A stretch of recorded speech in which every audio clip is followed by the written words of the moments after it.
Hello दोस्तों, मैं सुरेंद्र कुमार पटेल आप सभी का आपके अपने चैनल एसकेपी क्लासेस में स्वागत करता हूं। आज से हम बायोलॉजी में अगले टॉपिक की शुरुआत करने जा रहे हैं। कल तक जो अपन सेशन कर रहे थे उसमें अपन सेल पढ़ रहे थे। सेल जो है थोड़ा सा उसमें जो टर्म्स यूज होते हैं वो थोड़ी टफ है, तो बहुत ज्यादा इंसान का उसमें इंटरेस्ट नहीं होता। लेकिन अब अपन पढ़ने वाले हैं ह्यूमंस, है ना, अपने खुद के बारे में पढ़ने वाले हैं अपन। ब्लड, फिर आगे चल के धीरे धीरे डाइजेस्टिव सिस्टम, एक्सक्रीटरी सिस्टम, ये खुद के बारे में पढ़ेंगे। तो यहाँ से आपको जो है थोड़ा इंटरेस्ट अब आने लगेगा। साथ ही साथ ब्लड, हार्ट, ये बहुत इंपॉर्टेंट टॉपिक है। इनसे कॉम्पिटिटिव एग्जाम में क्वेश्चन आते ही आते हैं। तो आज से हम इस ब्लड की स्टडी चालू करते हैं। हम हर एग्जाम को टारगेट करके ज्यादा से ज्यादा फैक्ट्स और ज्यादा से ज्यादा जो प्रीवियस ईयर क्वेश्चन में जो अनोखे से फैक्ट आए हैं उनको कवर करने की कोशिश करेंगे। तो चलिए सेशन की शुरुआत करते हैं अपन। ब्लड, या जिसे अपन कहते हैं हिंदी में रुधिर, रुधिर कह सकते हैं आप, या कह सकते हैं रक्त। बस इससे ज्यादा हिंदी नहीं करना, खून नहीं कह देना ना, रुधिर या रक्त। तो ब्लड का पॉइंट समझो। सबसे पहली बात, ब्लड को कहा जाता है फ्लूइड कनेक्टिव टिश्यू। हिंदी में इसे अपन कहते हैं द्रव संयोजी ऊतक। आपसे एग्जाम में पूछेगा मनुष्य के शरीर का द्रव संयोजी ऊतक कौन सा है, फ्लूइड कनेक्टिव टिश्यू क्या है, तो आपको ऑप्शन ढूंढना है जहां पर मिल जाए आपको ब्लड। अब अपन बात करते हैं टिश्यू या ऊतक। तो सेल जब अपन स्टार्ट कर रहे थे तभी अपन पढ़े थे ग्रुप ऑफ सेल, कोशिकाओं के समूह को हम ऊतक कहते हैं। तो हमारे ब्लड में आरबीसी है, ठीक, डब्ल्यूबीसी है, red blood cell, white blood cells, और हमारे ब्लड में है प्लेटलेट्स। अलग अलग प्रकार की हमारे ब्लड में कोशिका है, इसलिए ब्लड क्या हो जाएगा कनेक्टिव, या इसे हम इसलिए ब्लड क्या हो जाएगा ऊतक, या इसे हम कहते हैं टिश्यू, क्योंकि इसमें अलग अलग प्रकार की क्या पाई जाती हैं कोशिकाएं। अब दूसरा टर्म क्या है कनेक्टिव, या हिंदी में इसे अपन कहते हैं संयोजी। तो संयोजी का हिंदी मतलब क्या हुआ, वो जो दो या दो से अधिक को आपस में जोड़ के रखे उसे हम कहते हैं संयोजी। अब हमारे पूरे शरीर को कनेक्ट करके रखने का काम ब्लड का है। शरीर में ऑक्सीजन पहुंचाना, कार्बन डाइऑक्साइड लाना, हार्मोन्स को पहुंचाना, न्यूट्रिएंट्स को पहुंचाना, जो भी काम है वो काम ब्लड ही करेगा। उदाहरण के लिए मान लो पिट्यूटरी ग्लैंड या पीयूष ग्रंथि कहां पर है, हमारे मस्तिष्क में। अब पीयूष ग्रंथि ने जो हार्मोन बनाया उस हार्मोन को ब्लड से अपन को कहां पहुंचाना, पैर तक। अब पैर तक कैसे पहुंचाए, तो उसको पैर तक लेकर जाने का जो काम करेगा वो ब्लड होगा। ऐसे ही पूरे शरीर में जिसको जहां पहुंचाना है, लाने ले जाने का काम करता है ब्लड, इसलिए इसे हम कहते हैं कनेक्टिव। और फ्लूइड या द्रव तो आप समझ ही गए, लिक्विड फॉर्म में पाया जाता है, इसलिए इसे अपन क्या कहते हैं द्रव, या इसे अपन कहते हैं फ्लूइड। तो मनुष्य के शरीर का एक द्रव संयोजी ऊतक होता है रक्त।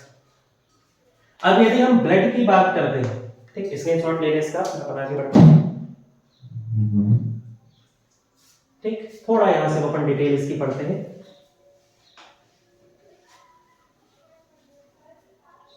ठीक, चलिए समझते हैं। ब्लड के होते हैं दो कंपोनेंट्स, या जिसे अपन क्या कहेंगे रक्त के होते हैं दो घटक। इस फ्लो चार्ट को आप बहुत अच्छे समझ लें, आधा काम आपका यहीं से हो जाएगा। तो ये जो हमारा ब्लड है इसके दो कंपोनेंट है। ब्लड का जो पहला पार्ट है ये कहलाता है प्लाज्मा। ठीक, हिंदी इंग्लिश दोनों याद रखेंगे, इसे हम कहते हैं प्लाज्मा। यदि हम बात करते हैं ब्लड के दूसरे कंपोनेंट की या दूसरे पार्ट की, तो उसे कहते हैं कॉर्पसल्स, या इसे अपन कहते हैं कणिकाएं। ठीक, कणिकाएं सुना होगा, लाल रक्त कणिकाएं, श्वेत रक्त कणिकाएं, कॉर्पसल्स।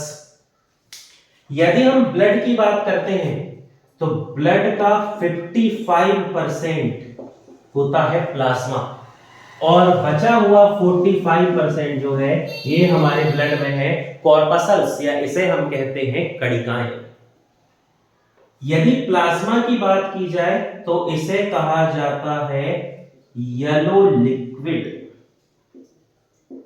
हिंदी में इसे हम कहते हैं पीत द्रव।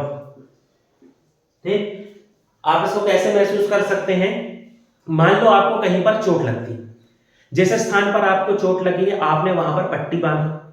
पट्टी जब आप बांध रहे हैं तो वहां पर आप चाहे किसी भी रंग की आप वहां पर दवाई लगा लें या आप किसी भी रंग का ट्यूब यूज कर लें, जब आप उस पट्टी को बांधते हैं और कुछ समय बाद आप देखना वो जो पट्टी है उसका रंग पीला हो जाता है। पूरी जो पट्टी है, रुई जो है उसका रंग क्या हो जाएगा? पीला। समझ लगे? हमें चोट लगी मतलब वहां पर निकल रहा है ब्लड, लेकिन इस ब्लड का भी जो ज्यादातर जो हिस्सा है 55% वो प्लाज्मा है, और प्लाज्मा का रंग कैसा होता है? पीला। तो जब प्रेशर पड़ता है तो वो जो ब्लड निकला, ब्लड के साथ प्लाज्मा के जो पार्टिकल्स है वो अलग हो गए, इसलिए जो पट्टी या रुई है उसका रंग पीला हो जाता है। तो ब्लड में पीले रंग से संबंधित कुछ भी आ जाए तो आपका आंसर होगा प्लाज्मा। फिर प्लाज्मा में जो येलो फ्लूइड है, इसके अलावा और भी बहुत कुछ नहीं है जो किसी ना किसी रूप में बहुत ज्यादा काम आ रहा है, इसीलिए इसे कहा जाता है non living part of blood. रक्त का अजीवित घटक या non living part of blood के नाम से जाना जाता है प्लाज्मा। कभी कभी इसी को घुमा के आपसे पूछ लेगा कि ब्लड का नॉन सेल्यूलर पार्ट कौन सा होता है, तो कंफ्यूज नहीं होना है। नॉन सेल्यूलर पार्ट या नॉन लिविंग पार्ट दोनों कंडीशन में आंसर क्या होगा? प्लाज्मा। है ना, इसमें फ्लूइड है जो किसी कोशिका से निकल के आया है, या इसमें जो प्रोटीन है, जो मिनरल्स है वो कहीं ना कहीं से निकल के आए हैं, अपने आप में खुद कोई कोशिका नहीं है, इसलिए इसे नॉन लिविंग कहते हैं। ठीक है, इसलिए नॉन सेल्यूलर है, तो आंसर हो जाएगा प्लाज्मा। तो सीधी सी बात है, यदि पेपर में कहा जाए कि लिविंग पार्ट ऑफ ब्लड, रक्त का जीवित घटक किसे कहते हैं, तो आपका आंसर हो जाएगा कॉर्पसल्स या कणिकाएं। ठीक, चलिए स्क्रीनशॉट ले लें, आगे बढ़ते हैं फिर अपन।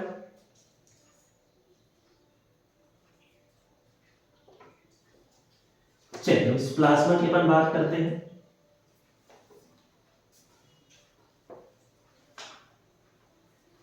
प्लाज्मा जो है, इस प्लाज्मा में दो घटक हैं जिससे ये बना हुआ है। पहला घटक है इसमें लिक्विड या जिसे हम कहेंगे द्रव, और दूसरा इसका घटक है सॉलिड या जिसे हम कहते हैं ठोस। ठीक, प्लाज्मा में भी दो चीज है, सॉलिड लिक्विड। लिक्विड में बहुत लोड लेने की जरूरत नहीं है, लिक्विड में आप याद रखो प्लाज्मा में 92%, 92% ये क्या होता है? वाटर। अब यदि सॉलिड पार्ट की बात करते हैं तो इस सॉलिड पार्ट में पाया जाता है प्रोटीन, जो प्लाज्मा में होता है लगभग 7%। फिर इसमें पाए जाते हैं मिनरल्स, जो ब्लड में होते हैं 0.9%, और इसी पार्ट में होता है ग्लूकोज, जो होता है हमारे ब्लड में 0.1%। ठीक, 92 और 7 99 और ये 100। तो प्लाज्मा जो है ये किस किस पदार्थों से बना है? तो ये 4 कंपोनेंट से जो बनाते हैं प्लाज्मा। फिर यदि हम कॉर्पसल्स या कणिकाएं की बात करते हैं तो इसके 3 कंपोनेंट, तीनों के नाम आपने जरूर सुने होंगे।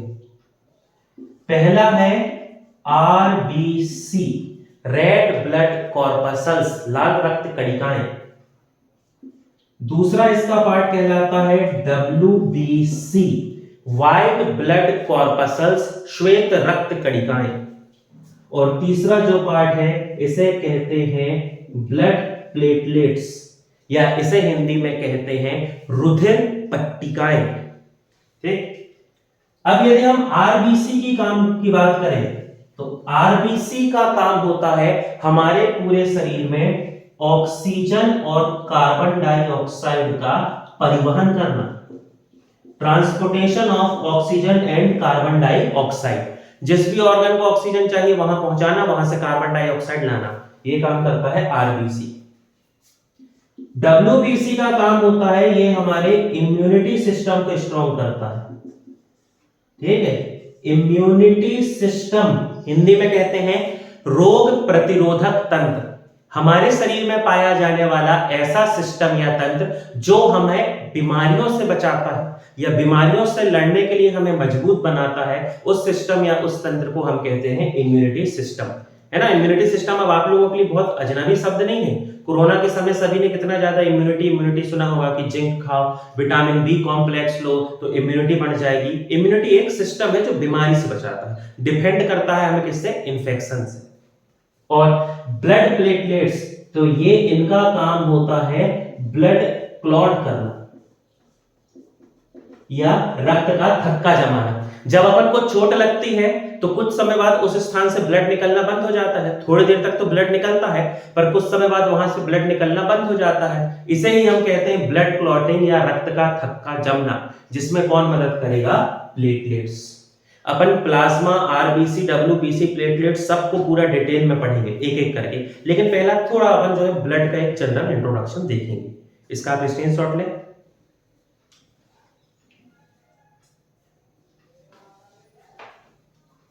चलिए अब आगे बढ़ते हैं। अब हम आगे बढ़ते हैं तो ब्लड से पहले चालू करते हैं, फिर धीरे धीरे सब में बढ़ते हैं।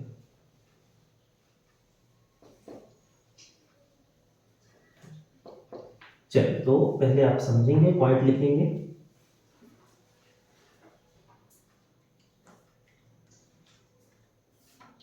पहला पॉइंट, स्टडी ऑफ ब्लड। विज्ञान की वह शाखा जिसमें रक्त का अध्ययन किया जाता है उसे कहते हैं हीमेटोलॉजी। हिंदी इंग्लिश दोनों आपको याद रखना है, हीमेटोलॉजी, है ना। हिंदी तो होता है रुधिर विज्ञान, पर ऐसा तो पेपर में आएगा नहीं ना कि रक्त का अध्ययन क्या कहलाता है, तो रुधिर विज्ञान। इसलिए हिंदी इंग्लिश दोनों याद रखेंगे, हीमेटोलॉजी। हेमेटो शब्द को लेके भी बहुत कंफ्यूज नहीं होना, ये हीमोग्लोबिन से आया है, जो आरबीसी में होता है, शब्द आपने सुना ही होगा, जिसके कारण ब्लड लाल है, वो अपन आगे पढ़ेंगे। यही कारण है कि जो ऐसा डॉक्टर जो ब्लड से रिलेटेड काम करता है उसे कहा जाता है हीमेटोलॉजिस्ट। ठीक, मान लो कोई व्यक्ति है जिसे ब्लड से रिलेटेड बीमारी है, जैसे सिकल सेल एनीमिया है, थैलेसीमिया है, ठीक है, ब्लड कैंसर हो गया है जिसे अपन ल्यूकेमिया कहते हैं, तो वो सब जिस डॉक्टर के पास जाते हैं कंसर्न करने, जो उनको एडवाइस देता है, जो दवाई गोली देता है, उस डॉक्टर को कहा जाता है हीमेटोलॉजिस्ट। और ब्लड की स्टडी क्या कहलाती है, हीमेटोलॉजी। यदि हम बात करें ब्लड के पीएच की, तो ब्लड का पीएच होता है 7.4। पीएच का मतलब, ये शब्द भी आप लोगों के लिए नया नहीं है, आप सुनते आए होंगे। जब किसी भी सब्सटेंस या पदार्थ में हमें एसिड बेस में अंतर करना हो या उसके अम्ल क्षार होने का पता लगाना हो, तो उसके लिए जिस स्केल का, जिस पैरामीटर का उपयोग किया जाता है उसे हम कहते हैं पीएच स्केल। उस पीएच स्केल, देखो पीएच स्केल कहां से चालू होती है, 0 से, और कहां तक होती है, 14 तक। एक बार देख लो, पीएच स्केल 0 से चालू होती है और ये होती है 14 तक। इसका जो बीचों बीच वाला पॉइंट है ये होता है 7। यदि किसी सब्सटेंस का पीएच 0 से 7 के बीच में है तो उसे हम कहेंगे वो एसिडिक है, अम्लीय है। और यदि किसी पदार्थ का पीएच 7 से 14 है तो उसे हम कहेंगे वो बेसिक है, या वो क्या है, क्षारीय है। और मान लो कोई पदार्थ है जिसका पीएच केवल 7 है, तो फिर अपन कहेंगे कि ये क्या होता है, न्यूट्रल है, उदासीन है, ना तो ये अम्ल है ना क्षार है, ये क्या है, उदासीन। तो ब्लड का पीएच कहां आ रहा है, 7.4, मतलब 7 और 14 के बीच में, तो एसिड तो है, ठीक है, वो सॉरी बेस तो है, लेकिन 7 के पास है, 7 मतलब न्यूट्रल, तो बहुत ज्यादा भी बेस नहीं है। तो यहां पर आपको टर्म यूज करना है, हमारा ब्लड क्या होता है, आंशिक क्षारीय। हमारा जो ब्लड है ये क्या होता है, तो ये होता है स्लाइटली एल्कलाइन। और हिंदी मीडियम आप क्या याद रखोगे, आंशिक क्षारीय। आपको ऑप्शन में दोनों मिलेंगे, क्षारीय भी मिलेगा और आंशिक क्षारीय भी मिलेंगे, तो आपको जिस पर टिक करना है वो है आंशिक क्षारीय। ठीक, आगे बढ़ेंगे। यदि हम हमारे बॉडी वेट की बात करें, शरीर के भार का या बॉडी वेट की हम बात करते हैं, तो हमारा जितना भी बॉडी वेट है उसका 7 से 8% ब्लड होता है ना। फिक्स क्वांटिटी तो नहीं हो सकती कि सबके शरीर में इतना ही हो, कोई के शरीर में कम या ज्यादा होता है। तो एक अपन ने क्वांटिटी एवरेज में ली है कि जिसका बॉडी वेट या शरीर का भार जितना होगा उसका 7 से 8% उसकी बॉडी में होता है ब्लड।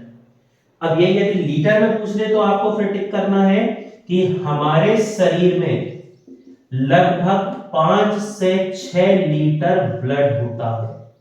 ऑप्शन अच्छे से पढ़ेंगे, अंतर समझना। परसेंट पूछे तो 7 से 8 और लीटर पूछ ले तो हमारे शरीर में 5 से 6 लीटर क्या होता है, ब्लड। ठीक।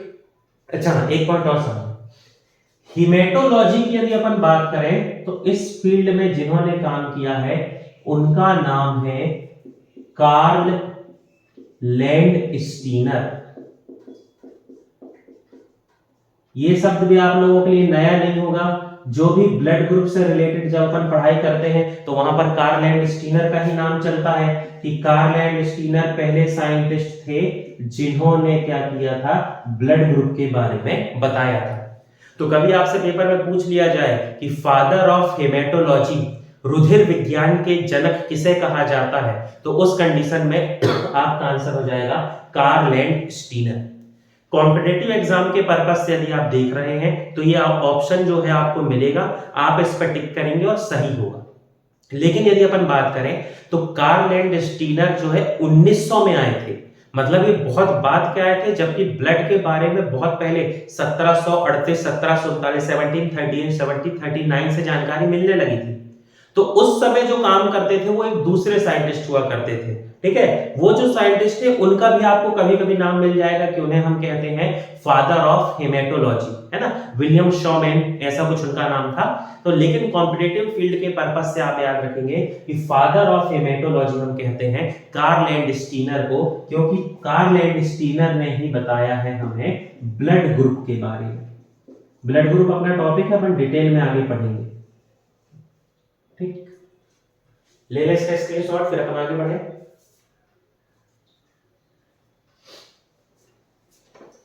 ठीक, अब एक बहुत इंटरेस्टिंग सा पॉइंट है ब्लड का, इसको अपन समझते हैं।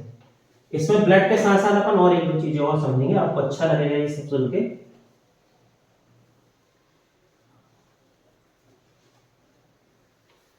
चलिए तो अपन इसको शुरू करते हैं। तो एक टर्म यूज होता है, आपसे कभी पूछा जाए कि मनुष्य के शरीर में सबसे पहली बार ब्लड या रक्त का निर्माण कहां हुआ? सबसे पहले ब्लड का फॉर्मेशन या निर्माण कहां हुआ था?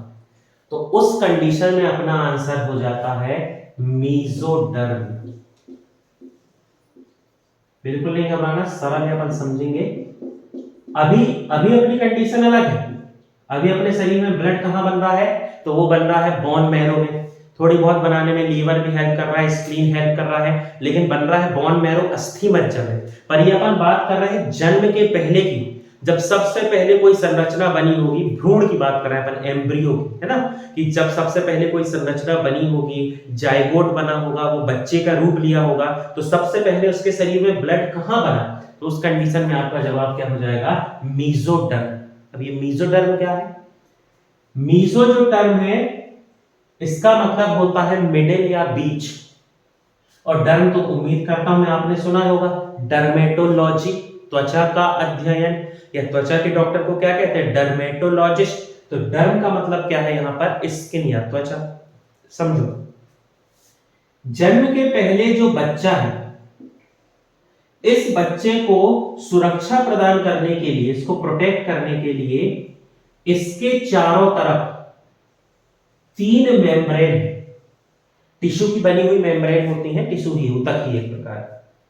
जो सबसे अंदर लेयर इसको सुरक्षा प्रदान कर रही है ये है एंडोडर्म।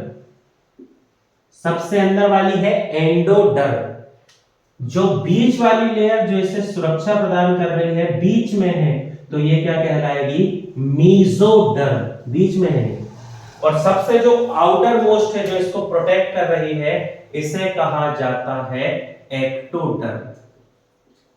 तो बच्चे को प्रोटेक्ट करने के लिए 3 टिश्यू की लेयर है। सबसे बाहर एक्टोडर्म, बीचों बीच है मेसोडर्म और सबसे अंदर पाई जाती है एंडोडर्म। तो अपन ने पॉइंट क्या लिखा कि सबसे पहले ब्लड कहां बनता है, मेसोडर्म में। तो यहां पर सीधे सीधे ब्लड हो गया। लेकिन अब जब अपन पढ़ ही रहे हैं तो बार बार इसको अपन नहीं बनाएंगे कि हर ऑर्गन को पढ़ रहे हैं और बना रहे हैं, यहीं पर सब समझ लेते हैं। अब ब्लड आ गया तो समझना, ब्लड से ही रिलेटेड क्या रहेगा, हार्ट, हमारा हृदय।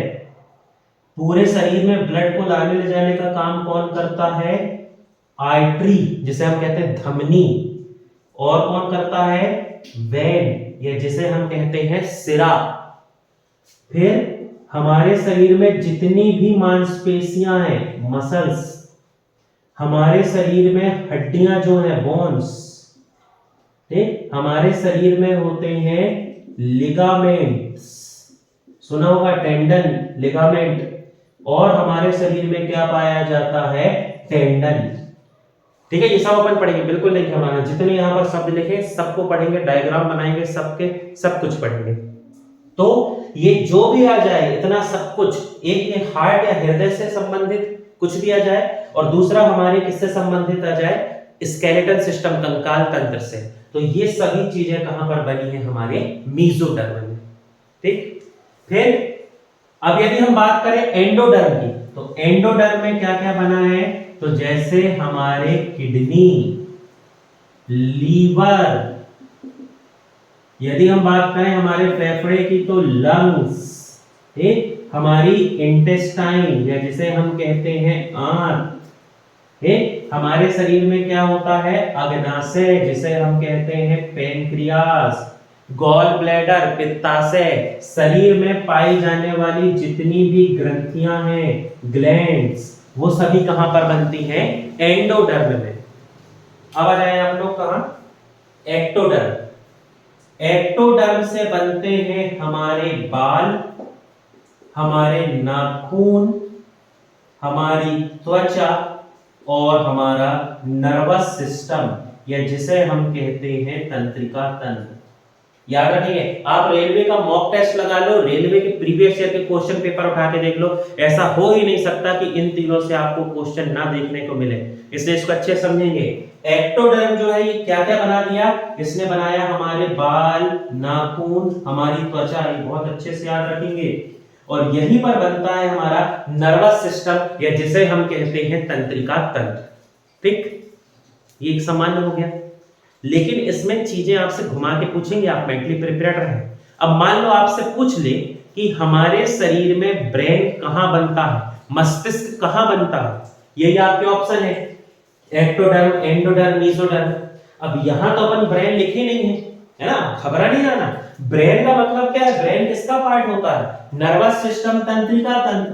तो जब नर्वस सिस्टम एक्टोडर्म में बना है तो ब्रेन भी कहां बनेगा, एक्टोडर्म में।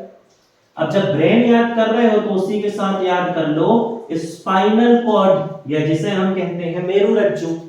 मस्तिष्क, मेरुरज्जु, ब्रेन, स्पाइनल कॉर्ड दोनों मिलके कहलाता है नर्वस सिस्टम। और ये कहां पर बनता है, एक्टोडर्म में। तो ये अलग अलग ऑर्गन, इंपॉर्टेंट ऑर्गन है जो हमारे अलग अलग हिस्से में बनते हैं। इसका बहुत अच्छे से आप स्क्रीनशॉट लें। अपन हर बार इसको नहीं बनाएंगे, मैं सिर्फ पूछूंगा और आपको बनना चाहिए कि ये है, ये ऐसी बात है। आप इसका स्क्रीनशॉट लें।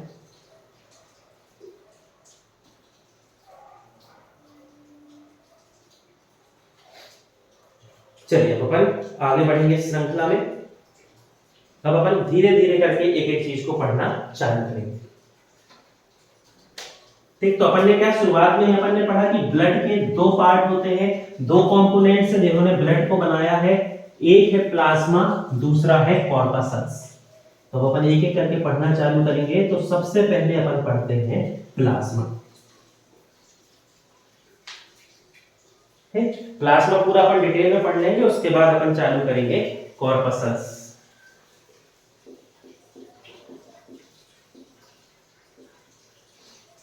अब मैं लिख नहीं रहा हूं, जल्दी से बेसिक आपके लिए दोहरा दे रहा हूं कि ब्लड का लगभग 55%, 55% जो है वो प्लाज्मा होता है।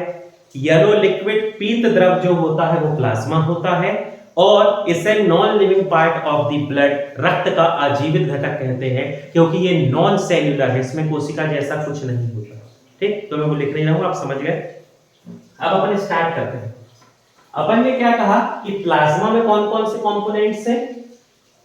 तो सबसे पहले कंपोनेंट जब लिखा अपन ने, तो अपन ने लिखा कि यहां पर होता है वाटर, पानी। 92% यहां पर क्या है, H2O, वाटर।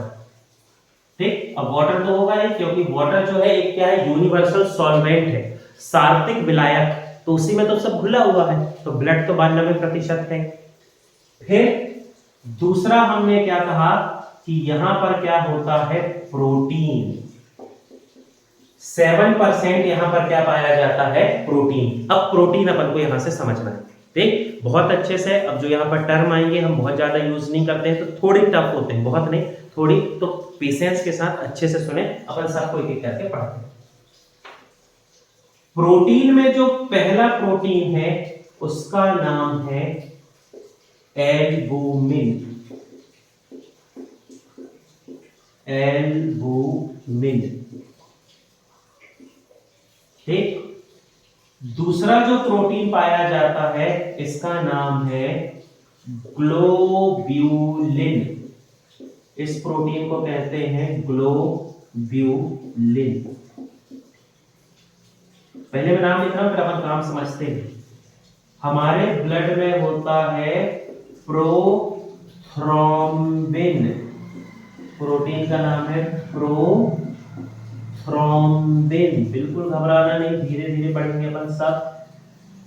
फिर हमारे ब्लड में है फाइब्रिनोजन। ये भी प्रोटीन है ना, फाइब्रिनोजन। और फिर हमारे ब्लड में एक और प्लाज्मा में प्रोटीन है जिसका नाम है हिपेरिन। ये शायद सुना हो, हिपेरिन। ठीक, तो हमारे प्लाज्मा के जो है 5 मुख्य प्रोटीन है जो बहुत जरूरी हमारे शरीर के सभी काम को करते हैं। अब समझना, एल्ब्यूमिन प्रोटीन जो है ये हमारे शरीर में करता है ट्रांसपोर्टेशन ऑफ सब्सटेंस, या अपन इसे क्या कहेंगे, ये हमारे शरीर में क्या करता है, पदार्थों का परिवहन। अब पदार्थों के परिवहन से घबरा नहीं जाना। जैसे हमने कहा ना कि हमारे शरीर में हार्मोन्स को लेकर जाना, न्यूट्रिएंट्स को लेकर जाना, ये सब जो काम है ये कौन करता है, ब्लड। अब ब्लड में ऐसा कोई तो होगा जो इनके साथ बॉन्ड या बंध बनाता होगा और इसको कहता होगा कि चल भैया तेरे को वहां तक पहुंचा दे, चल तेरे को लेके जाना है, हमें ये काम मिला है। तो ये काम जो है ये ब्लड में कौन करता है, एल्ब्यूमिन। ये उसके साथ बॉन्ड बनाएगा, बंध बनाएगा और उस पदार्थ को ले जाएगा। तो पदार्थों का परिवहन या ट्रांसपोर्टेशन जो है वो करता है एल्ब्यूमिन प्रोटीन। एल्ब्यूमिन प्रोटीन का एक और काम है, हालांकि आप कॉम्पिटिटिव एग्जाम के पर्पस से जाओ तो बहुत जरूरी नहीं है, लेकिन अब आ ही गया तो इसलिए थोड़ा समझो। अब होता क्या है, किसी भी ब्लड की यदि अपन सेल की बात करें तो उसमें जो ऑस्मोटिक प्रेशर होगा, ठीक, जिसे अपन हिंदी में क्या कहते हैं, परासरण दाब। अब सेल है तो सीधी सी बात है, आसपास के जो सब्सटेंस है उसकी कॉन्सेंट्रेशन या सांद्रता कभी घटेगी कभी बढ़ेगी, तो इस वजह से सेल के अंदर प्रेशर आएगा। कॉन्सेंट्रेशन सांद्रता घटी बढ़ी तो उसके अंदर का पदार्थ जो है एक जगह से दूसरी जगह जाएगा। तो वो प्रेशर वाली कंडीशन में ब्लड खुद को बचा पाएगा कि नहीं, ब्लड की सेल खुद को बचा पाएंगी कि नहीं, इन सब से बचाने के लिए जो काम करता है वो काम करता है एल्ब्यूमिन प्रोटीन। तो दो काम याद रखना है, परिवहन करता है और ऑस्मोटिक प्रेशर से बचाता है हमारे ब्लड को। आगे बढ़ेंगे, ग्लोब्यूलिन। ग्लोब्यूलिन प्रोटीन हमारे शरीर में बनाता है एंटीबॉडीज। ये हमारे शरीर में एंटीबॉडीज का फॉर्मेशन करता है, निर्माण करता है। एंटीबॉडीज बिल्कुल नहीं हो रहा, अभी अपन डिटेल में पढ़ेंगे। एंटीबॉडी मतलब समझ लो अपन बात कर रहे हैं इम्यूनिटी सिस्टम की, है ना। यहां पर आप समझने के लिए दिमाग में रख लो, एंटीबॉडी मतलब अपन बात कर रहे हैं इम्यूनिटी सिस्टम की, कि हमें बीमारियों से बचाने में ये मदद करता है। जैसे आपने नाम सुना होगा कि कभी कभी किसी को इंजेक्शन लगती है इम्यूनोग्लोबिन की, खासतौर पे आपने सुना होगा जिसको कुत्ता काट देता है तो उसको रेबीज की इंजेक्शन तो लगती है, लेकिन कुछ लोगों को क्या होता है कि उनके घाव इतने गहरे होते हैं कि ब्लड क्लॉट ही नहीं होता है, रक्त का थक्का ही नहीं जमता है ना, उनके शरीर में एंटीबॉडीज ही नहीं बन पाती है जो और कोई काम को कर सकें, तो इसीलिए उनके से देखना इम्यूनोग्लोबिन की उनको क्या लगाई जाती है, इंजेक्शन। ठीक, प्रोथ्रोम्बिन फाइब्रिनोजन, ये दोनों प्रोटीन हमारे शरीर में रक्त का थक्का जमाते हैं, ये दोनों क्या करते हैं, ब्लड क्लॉटिंग करते हैं। जब चोट लग गई तो एक्टिव होंगे और चोट से जहां से भी चोट लगी है वहां से ब्लड ना निकले उसको रोकेंगे। और हिपेरिन इसके उल्टा काम करता है।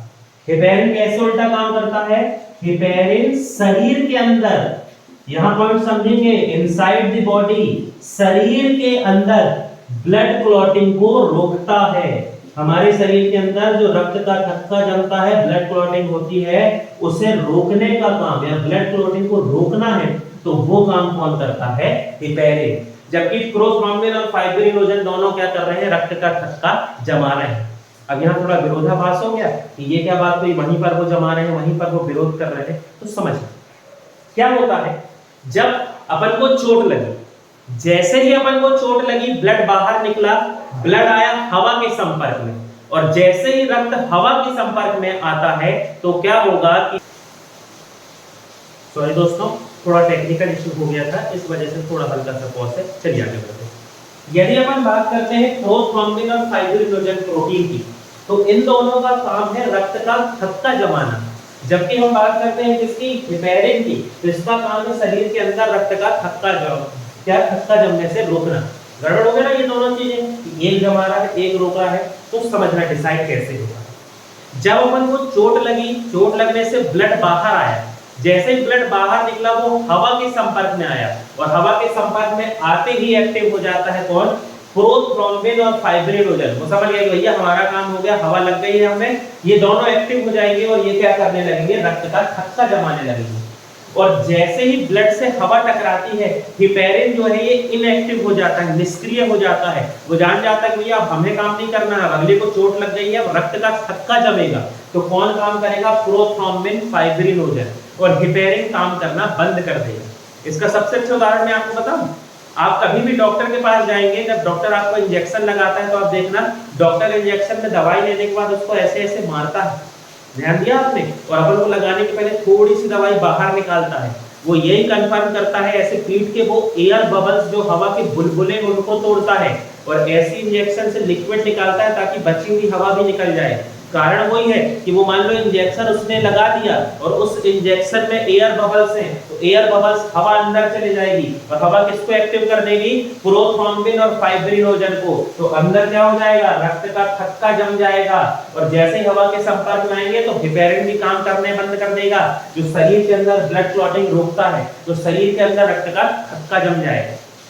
ठीक है, अब इसका ये मतलब नहीं कि बिल्कुल डर गए, डॉक्टर से छुड़ा के खुद फोड़ के दे रहे हैं उसको कि भैया हवा नहीं डाल देना अंदर, इतना नहीं डरना है। हाँ, लेकिन ये होगा कि वो वाला हिस्सा जो है वो कड़ा हो जाएगा। तो कभी कभी होता है ना, इंजेक्शन लगने पे बहुत दर्द होता है, फिर उसको बर्फ से सेको, फिर उसको थोड़ी गर्म आंच दो तो ठीक होता है। तो वो यही कारण होता है कि इंजेक्शन लगाते समय क्या पहुंच जाती है, एयर पहुंच जाती है। लेकिन आपने ये भी सुना होगा, जैसे आप यदि सीआईडी देखते हो, क्राइम पेट्रोल देखते हो, तो उसमें बहुत ज्यादा ये कहते हैं कि इसकी मृत्यु हो गई क्योंकि इसको क्या किया गया, खाली हवा वाली इंजेक्शन लगा दी गई। तो वो फैक्ट बिल्कुल सही है, पूरी इंजेक्शन भर के सिर्फ ऐसा लगा दें, कुछ ना हो उसमें सिर्फ हवा हो, तो वो हवा अंदर चले जाएगी, प्रोथ्रोम्बिन फाइब्रिनोजन को एक्टिव करेगी, पूरे शरीर में रक्त का थक्का जम जाएगा, है ना, ब्लड पूरे शरीर में जम जाएगा और इंसान की मृत्यु हो जाएगी। तो वो फैक्ट बिल्कुल सही। ठीक, तो उम्मीद करता हूं मैं समझ गए होंगे। हवा जब टकराती है तो प्रोथ्रोम्बिन फाइब्रिनोजन काम करते हैं, और हवा के संपर्क में आने पर हिपेरिन काम करना बंद कर देता है। ठीक, लीजिए इसके स्क्रीनशॉट, अपन आगे बढ़ते हैं। ठीक, तो क्या क्या पढ़ा अपन ने, 92% यहाँ पर क्या है, वाटर, जिसको अपन ने देखा, 7% प्रोटीन है, अलग अलग प्रकार के प्रोटीन है जिनके ब्लड में अलग अलग काम है, उनको यहाँ पर अपन ने देख लिया। अब आगे बढ़ते हैं तो अपन ने देखा हमारे ब्लड में और क्या है, तो हमारे ब्लड में होते हैं मिनरल्स, खनिज। 0.9% ब्लड में क्या होते हैं, खनिज। बहुत घबराने की जरूरत नहीं, समझ जाओगे। पहला तो आपको पता है आयरन होता ही है ब्लड में, कैल्शियम होता है, पोटेशियम होता है, मैग्नीज होता है, सोडियम होता है। ये सब हमारे ब्लड में पाए जाने वाले मिनरल्स हैं। लेकिन आपको जो चीज याद रखना है वो रखना है NaCl, जिसे अपन क्या कहते हैं, सोडियम क्लोराइड, या बोलचाल में इसे अपन क्या कहते हैं, साधारण नमक NaCl। और आपको क्या याद रखना है, NaHCO3, जिसे हम क्या कहते हैं, सोडियम बाइकार्बोनेट, या बोलचाल में इसे क्या कहते हैं, तो NaHCO3 को बोलचाल में कहा जाता है खाने का सोडा, बेकिंग सोडा। सुना है ना नाम, बेकिंग सोडा। खाना में कभी खाना बनाते हैं, जैसे पापड़ बना रहे हैं या केक बनाते हैं तो उसमें सोडा डाल देते हैं, तो वो बेकिंग सोडा खाने का सोडा है, सोडियम बाइकार्बोनेट। तो ये जो सब्सटेंस है ये सब मिलकर हमारे ब्लड में होते हैं केवल 0.9%। अब याद रखना, आपसे पूछा जाएगा, अच्छा आपने देखा होगा कभी यदि आपके मुंह में ब्लड गया हो, जैसे आपकी जीभ में लग जाती है, तो देखना ब्लड का जो स्वाद है वो हल्का सा खारा होता है। तो खारा क्यों होता है, क्योंकि ब्लड में क्या है, सोडियम क्लोराइड मतलब नमक है, पहली चीज। दूसरी, आपसे कभी पूछा जाए कि जैसे फैक्ट लिखा जाए कि निम्नलिखित में से कौन सा पदार्थ हमारे ब्लड में होता है, और आपको ऑप्शन में दिख जाए खाने का सोडा, बेकिंग सोडा, तो घबरा नहीं जाना, बेकिंग सोडा हमारे ब्लड में होता है, यही और आगे काम करता है। पर अब यहां मैं बताऊंगा तो कंफ्यूजन हो जाएगा, श्वसन तंत्र में, रेस्पिरेटरी सिस्टम में समझिए। अभी सिर्फ इतना याद रखें आप, स्क्रीनशॉट ले लें इसका, अपन आगे बढ़ते हैं।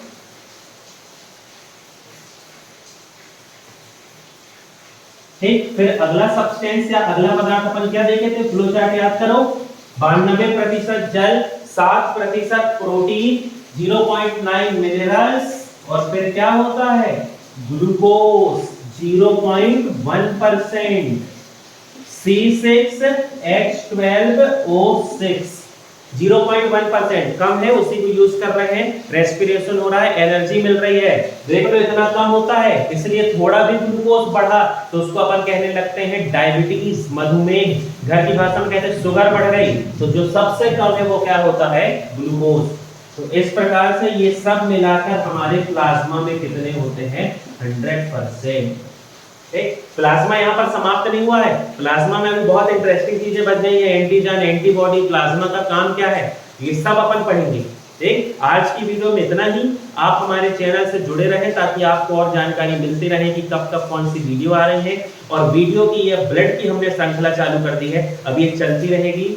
आप लोग सभी सेल की मैंने प्लेलिस्ट बना दी है, तो प्लेलिस्ट में जाके आप सीक्वेंस से सेल के लेक्चर देख सकते हैं, उसे देखें, उनके नोट्स बनाएं, पढ़ें और मॉक टेस्ट लगाएं। कोई भी दिक्कत हो क्वेश्चन आप कमेंट बॉक्स में पूछ सकते हैं। आप सभी का बहुत बहुत धन्यवाद।